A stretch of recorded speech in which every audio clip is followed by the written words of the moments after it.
राधे राधे दोस्तों, स्वागत है आपका मेरे लड्डू गोपाल जी के यूट्यूब चैनल पर। जय श्री कृष्णा। तो जैसे कि सभी लोग आप जानते ही हैं कि मैं धार्मिक चीज़ों से रिलेटेड काफ़ी वीडियोस लाती रहती हूँ।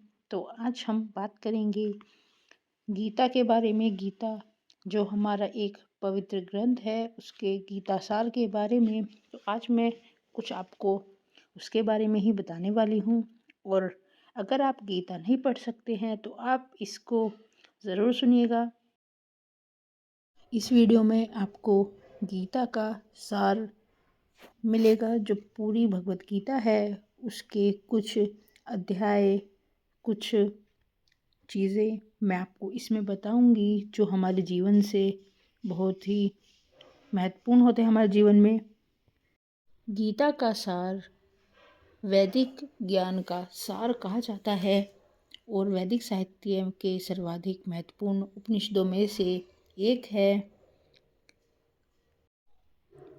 श्रीमद् भागवत गीता का मर्म श्रीमद् भागवत गीता में ही व्यक्त किया गया है। यह इस प्रकार है, यदि हमें किसी विशेष औषधि का सेवन करना हो तो हमें उसका लेबल पर लिखे निर्देशों का पालन करना होता है, या फिर चिकित्सक की निर्देशानुसार ही उसका उपयोग करना होता है। तो हमें उस लेबल पर लिखे निर्देशों का पालन करने के बाद या चिकित्सक की निर्देशानुसार ही हमें उसको इस्तेमाल करना चाहिए।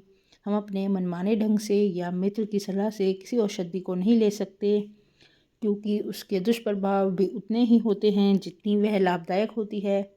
तो अगर आप किसी भी चीज़ को निर्देशानुसार ही ग्रहण करेंगे, स्वीकार करेंगे, तभी वह आपको लाभदायक फल देगी। श्रीमद् भागवत गीता के वक्ता भगवान श्री कृष्ण हैं। उनका उल्लेखन श्रीमद् भागवत गीता के प्रत्येक पृष्ठ पर पूर्ण पुरुषोत्तम परमेश्वर श्री भगवान के रूप में हुआ है। निस्संदेह श्री भगवान शब्द कभी कभी किसी भी अत्यंत शक्तिशाली व्यक्ति या किसी शक्तिशाली देवता के लिए प्रयुक्त होता है, और यहाँ पर श्री भगवान शब्द निश्चित रूप से भगवान श्री कृष्ण के लिए ही बताया गया है, उनके लिए ही कहा गया है। श्रीमद् भागवत गीता हमें स्वयं श्री भगवान ने जैसे बताई है वैसे ही हमें इसको इसलिए स्वीकार करना चाहिए। तो चलिए दोस्तों, आज हम श्रीमद् भागवत गीता के चतुर्थ अध्याय के बारे में बताती हूँ कि उसमें श्री भगवान श्री कृष्ण ने क्या कहा है।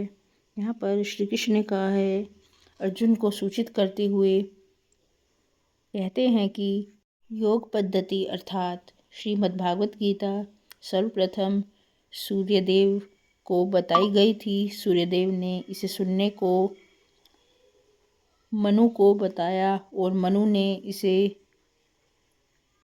इक्ष्वाकु को बताया। इस प्रकार गुरु निश्चय परंपरा द्वारा यह योग पद्धति एक वक्ता से दूसरे वक्ता तक पहुंचाती हुई आ रही है, लेकिन कालांतर में यह चित्र भिन्न हो गई है, यह छिन्न भिन्न हो गई है।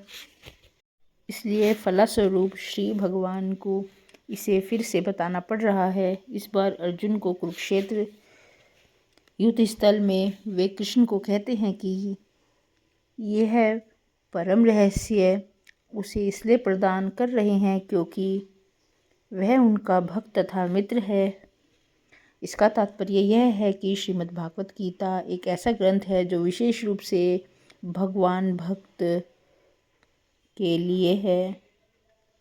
अध्यात्मवादियों की तीन श्रेणियां होती हैं, ज्ञानी, योगी तथा भक्त, अर्थात ध्यान योगी, भक्त, निर्विषेधवादी।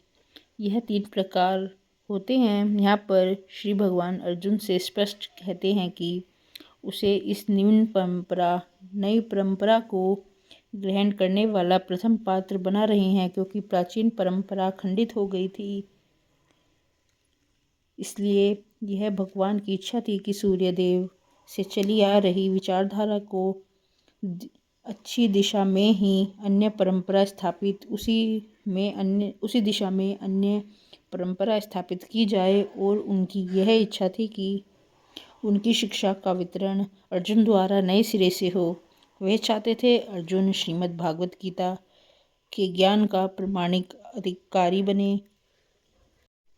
अतएव हम देखते हैं कि श्रीमद् भागवत गीता का उद्देश्य अर्जुन को विशेष रूप से दिया गया है, क्योंकि अर्जुन श्री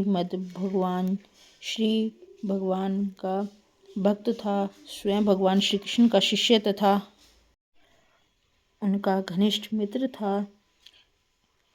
इसलिए जिस व्यक्ति में अर्जुन जैसे गुण पाए जाते हैं वह श्रीमद् भगवत गीता को सबसे अच्छी तरह से समझ सकता है। कहने का तात्पर्य यह है कि वह श्री भगवान का भक्त बन जाता है और उसका सीधा संबंध श्री भगवान श्री कृष्ण से हो जाता है। लेकिन संक्षेप में यह भी बताया जा सकता है कि भक्त तथा पूर्ण पुरुषोत्तम परमेश्वर के मध्य 5 विभिन्न प्रकारों में से किसी भी प्रकार से संबंध हो सकता है। मनुष्य तटस्थ भाव में भक्त हो सकता है, मतलब कि शांत रस। दूसरा है मनुष्य सक्रिय अवस्था में भक्त हो सकता है। तीसरा मनुष्य सखा के रूप में भक्त हो सकता है। चौथा मनुष्य माता या पिता के रूप में भक्त हो सकता है। और पांचवा मनुष्य दाम्पत्य प्रेमी के रूप में भक्त हो सकता है।